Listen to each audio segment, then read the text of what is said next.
We did a round of rapid-fire questions. It's called If You Only Knew. How big my dick is. These are going to... Oh, I thought we were starting. Well, somebody told him this was a short segment, he ran with it. First car.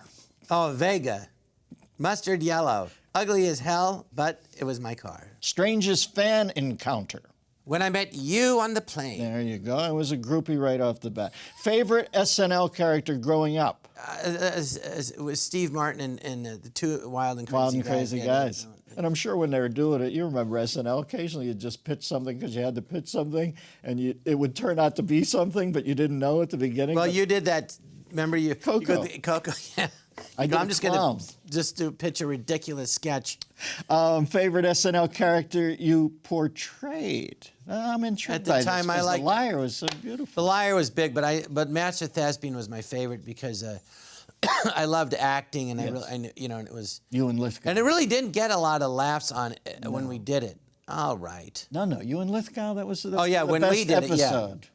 It was I loved great that doing it with character, him, but yeah. He was perfect. Who was the guy, the florist? What was his name? I never got to do it. Oh, yeah, that was your favorite character of mine. You used to put I'm Robert Hebrew. Fleurs pour la juive particulière. Flowers. Well, I would say, Jew. I wouldn't go, he was, he preferred men, but I went Zia de Fleurs. Things you couldn't even do Yeah, now. you can do I look now. at Dana with We Ching didn't get Chang. it on then either. Couldn't do Ching Chang now. Favorite superhero? Superman growing up, George Reeves. Oh, yeah? I was Superman for Halloween, and then Batman, Adam West. Best piece of advice you ever received? My friend, John, his dad's Tig Andrews, who was Captain Greer in Mod sure. Squad. Mod Squad. And I got in the groundlings. He said, listen, you get out of it what you put into it. You can't just go around. Most of you kids just goof off. You got to take it serious. And I did. Tig Andrews, that's how it was pronounced. I used to always read Tig, that it was short for Tiger.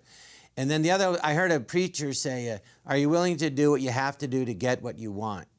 And I was 26. He goes, people say they want to be rich and famous. He was Southern, but are you willing to do what you have to do to get what you want? And I remember thinking, I was 26. It was like looking down a big, dark, black hole tunnel with no light at the end. I thought, no. I just had no prospects. So I go, I'm quitting. I can't do it anymore. And then the next morning I woke up and I slammed my fist on my pillow. I don't want to quit.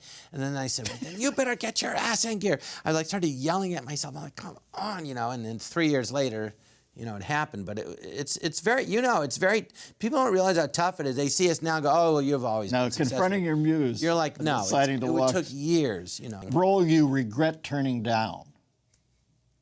Oh, gosh. Well, I got a script one time, and they go, they really want to meet you. I go, no, they really like you. And I go, I don't know, it's funny, but it's the kid's movie. I don't want to play second fiddle to some kid. And it was Home Alone. Really? Yeah, and I'm pretty sure they would have cast me because they did the sequel, and I said, well, I'll be in that. And the director, they said, Chris Columbus goes, no. He said, no, you wouldn't be in the first one.